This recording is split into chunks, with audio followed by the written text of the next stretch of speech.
Open your heart to one of the most terrifying mysteries in our history.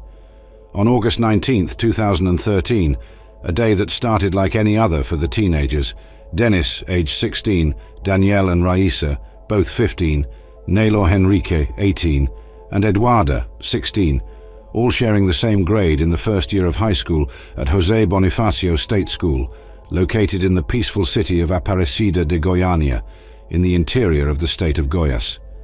Put yourself in the shoes of these young individuals who saw their lives change forever that day. As the clock neared 8 o'clock, an unsettling absence surrounded the group. None of them answered the incessant calls to their cell phones. The mothers of Raisa and Danielle, tirelessly seeking answers, managed to contact a teenager who was supposed to be with the girls that day, identified here as Eduarda.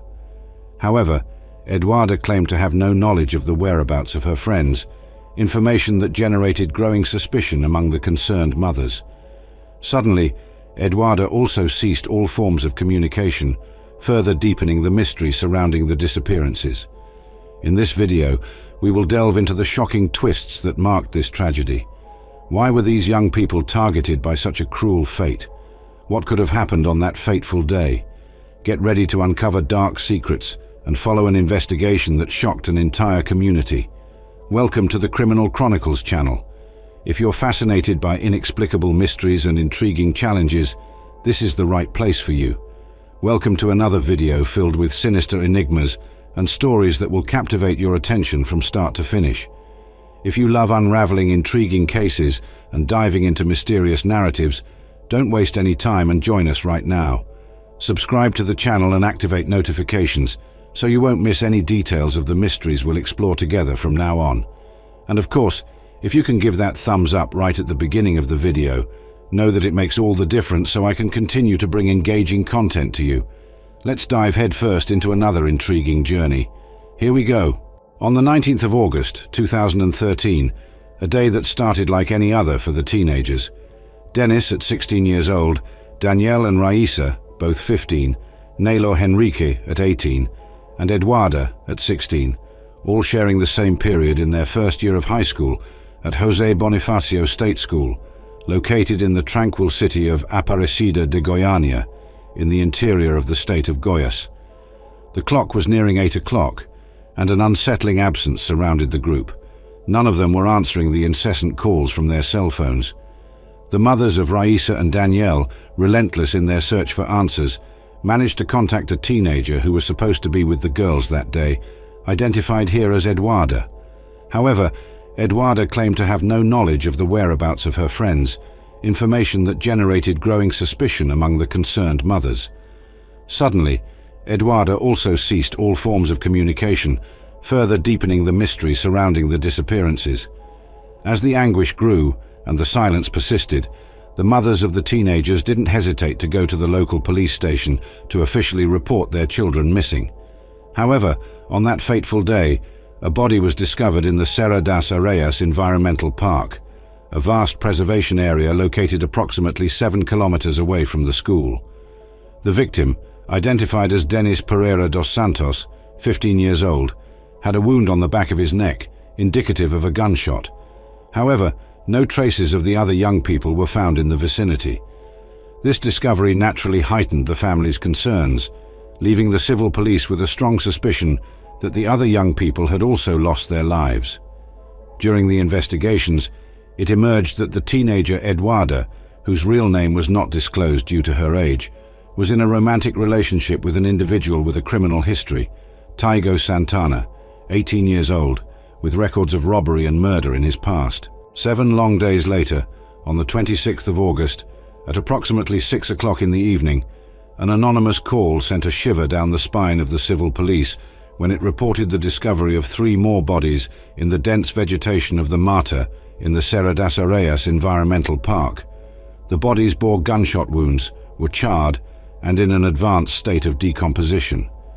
2 days later, they were identified as the 3 missing young people, Naylor, Danielle, and Raisa.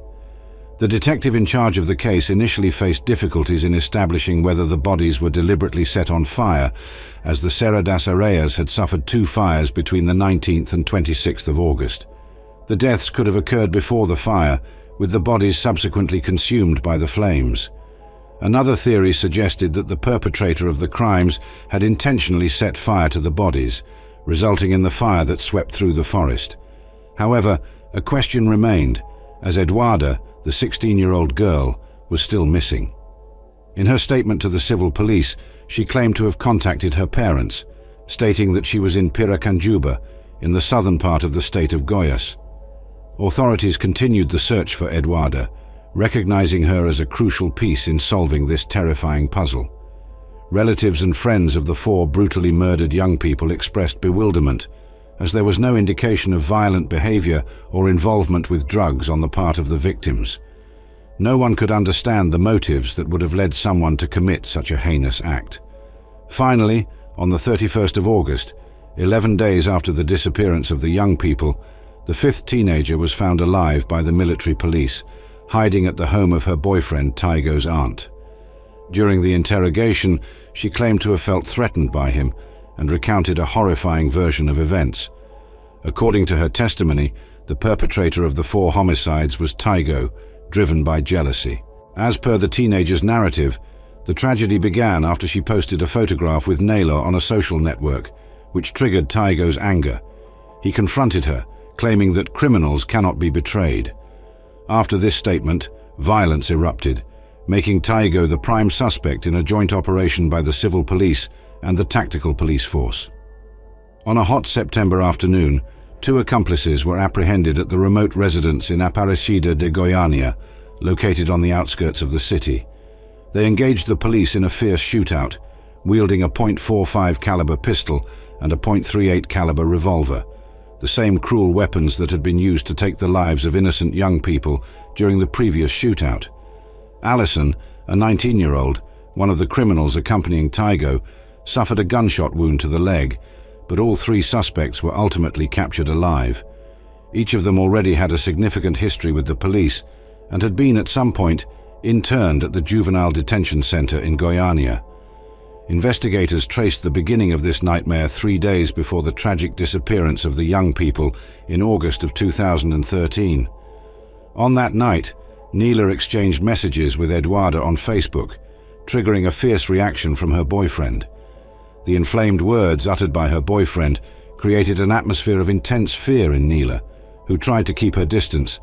However, this caution proved insufficient, as Neela had already decided that Denner should pay with his life. Initially, he confessed his plan to murder Denner, and to carry out this gruesome act, recruited the help of Alison and a minor accomplice named Elvis.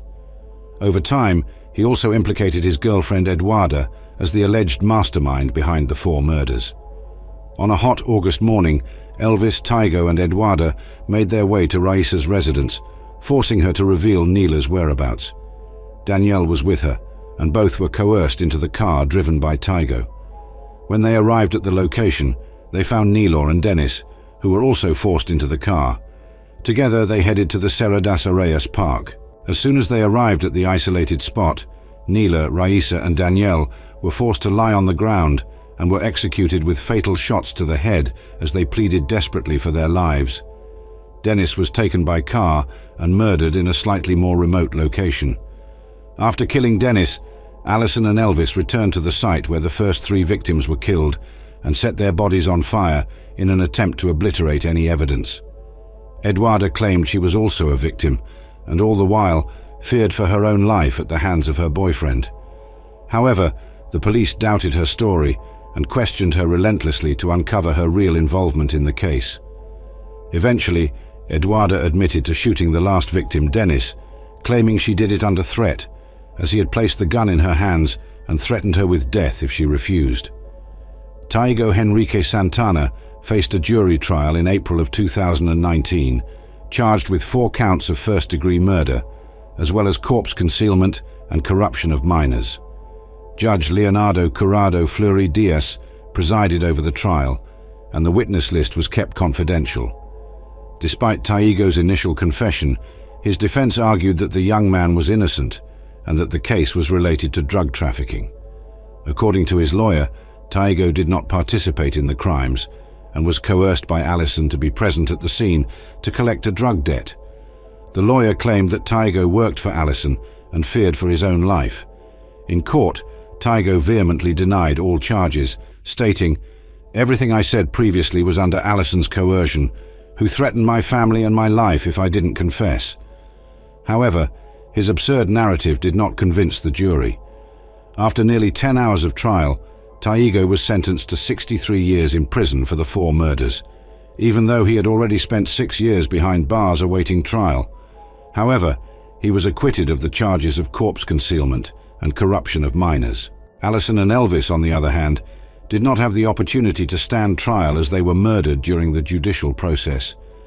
In a sad turn of events, the General Directorate of Penitentiary Administration confirmed that 24 inmates escaped from the Provisional Detention Center in Aparecida de Goiânia in April of 2019, and Tygo was among the fugitives.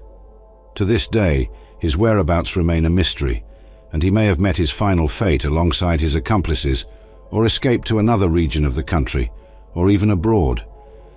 The young girl we referred to as Eduarda, due to being a minor at the time of the crimes, was sentenced to socio-educational measures for her involvement in the murders. Unfortunately, information about her current status is scarce.